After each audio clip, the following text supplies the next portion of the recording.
Today we're going to talk about dry fire and why it's probably a good idea to be integrating it into all of your live fire training for like law enforcement programs. So when I've talked to most law enforcement agency kind of program people about dry fire, or you ask other cops about dry fire, it's like it's its own entity. Like they show up, they do their 8 hour training day, and then kind of on the way out the door, it's like, hey, also don't forget to dry fire. Do your dry fire, and it's a completely separate thing.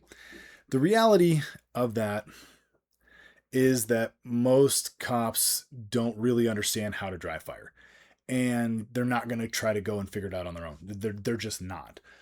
The ones who will, the ones that are going to go buy the books, they're going to watch the YouTube videos. They're gonna figure it out. They don't need your help. They're gonna be just fine. Honestly, like you could put barriers in front of them and they'll still figure it out. The folks that want to go down the practical shooting rabbit hole and get like unreasonably good at shooting, they don't like all we're gonna do there is just kind of like feed them help if they want it, but like they're gonna be just fine. It's everybody else that you kind of have to remove some obstacles for them because frankly, if there's any obstacles at all, like I don't know what I'm doing or I don't know how to do it, or like they're just not gonna. And so why is it important to integrate it into live fire when we've got like, hey, we don't get enough live fire training as it is? Why would I take time on my perfectly good range when I've got ammo? Why would I take time away from that to do dry fire? Well, here's the reality. No agency in the history of ever that I know of gives their people enough range time, enough training. Like it just however much you have, like nobody's getting enough to really be truly proficient. Like if you look at the people who are training practical shooting as a hobby, like they want to go out and they want to compete and they want to be good. You look at your average plumber who's like B class working up to be an A class guy. He's not even a cop. He just wants to be an A class guy, by the end of the season. How much training is he doing? He's touching his gun every day. He's doing some manner of training with his gun almost every day. Is there any agency that has the resources and time to give their people that level of training? And the answer is no, absolutely not. It's just not feasible. So no matter how good the agency is, they're never going to be able to provide enough.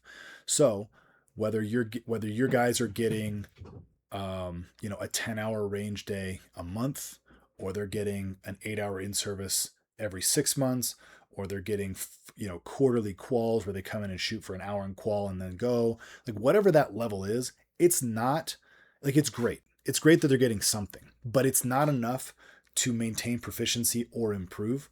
And so they must be like they have to have the ability to do live fire or dry fire on their own. But the reality is, if you don't show them how to do that, it's not going to happen. And so I like to incorporate dry fire into the live fire pieces. And so, like in the CEP classes that I teach, and like in a lot of our recruit training as well, we will start out, like sometimes we'll just start out visualizing the drill because I want to show them how to visualize it. It also cuts down on um, kind of mistakes early on, kind of speeds up the learning curve a little bit, and then we'll dry fire it. And the reason we dry fire it is a couple of reasons. One, it heads off issues early. It allows them to see the mistakes that are likely to be made without the distraction of the gun going off. All the good stuff that dry fire is good for. But we're also actually showing them, hey, here's what it looks like to dry fire this drill. Here are the likely mistakes. Here is how you can train this on your own when you go home. Then they live fire it and they see how it relates. And now they have a template of how this dry fire drill relates to live fire and what it means to train it and look for improvement. So for instance, in like one of the CEP classes that I teach, that's all like a performance handgun style thing, we dry fire every single drill ahead of time because I want them to understand not only what we're looking for, but how to self-assess, diagnose, and improve. But I want them to be able to go home and train it because I know that they're not going to be able to come in every week and shoot 800-900 rounds and train at the range. Like they just don't have time. We don't have the resources, the facilities, the availability to do that. So they need to be able to do it on their own at home. And so integrating it on the range, one can help save ammo if you're ammo sensitive. Some agencies are, and it can help you get a lot out of the training time that you have by revealing mistakes before the gun starts going off, that sometimes those mistakes get hidden, or you shoot live, then you shoot dry, then you shoot live again to kind of make the cause and effect connection, whatever it is that can make things happen better. But ultimately, what we're trying to do is infuse this idea that training is training and you don't have to have bullets in the gun. Because most cops think if I don't have bullets in the gun, I'm not actually training. And since I can't get down to the range 3 times a week to shoot 1,000 rounds of ammo each trip, because either the range is full or I can't get time off or I can't get away because of call volume or whatever the reason is. So I cannot train. The department's not providing me training. It's like, no. Look, live fire is fine, but we can do a lot in dry fire. See how these things come together. And they're two pieces of the same game plan. It's not live fire's training and then like, oh yeah, by the way, make sure you put a penny on top of your front sight and do your 10 trigger pulls a day. The kind of crap that most cops think dry fire is. And that's another great benefit of taking them through and dry firing the different drills that you walk them through, because now they begin to get a different picture of what dry fire looks like. Most of them think dry firing is just like, yeah, you put a shell case or a penny on the front sight, you point at a blank wall, you press that trigger as slowly, surprise break bullshit, and as long as the penny or shell casing doesn't fall off, like, hey, you're doing great.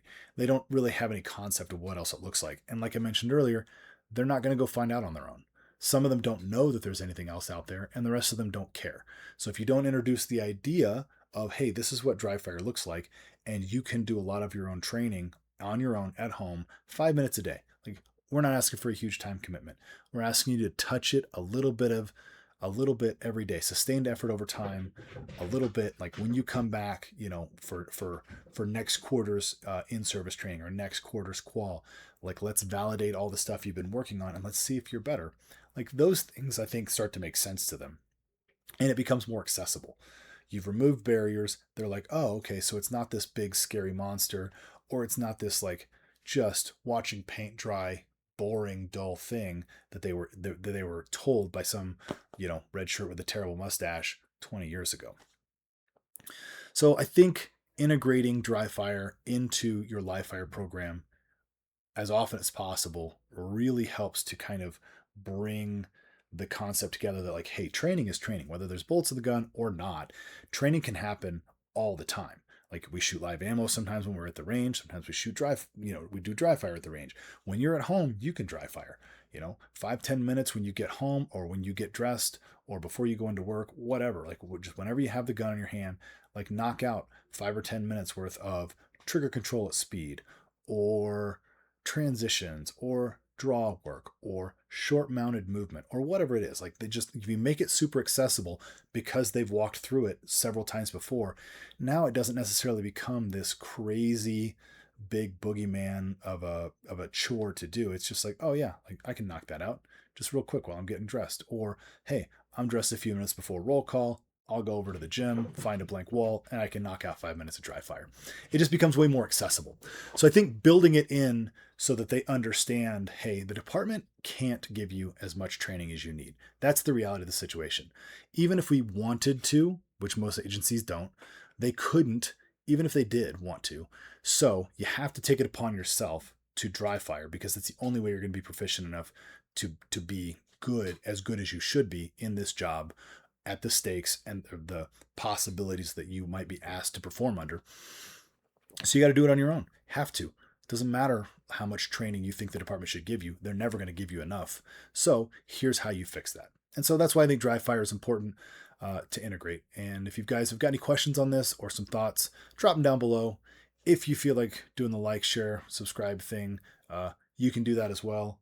And have a good day. Hope that helps.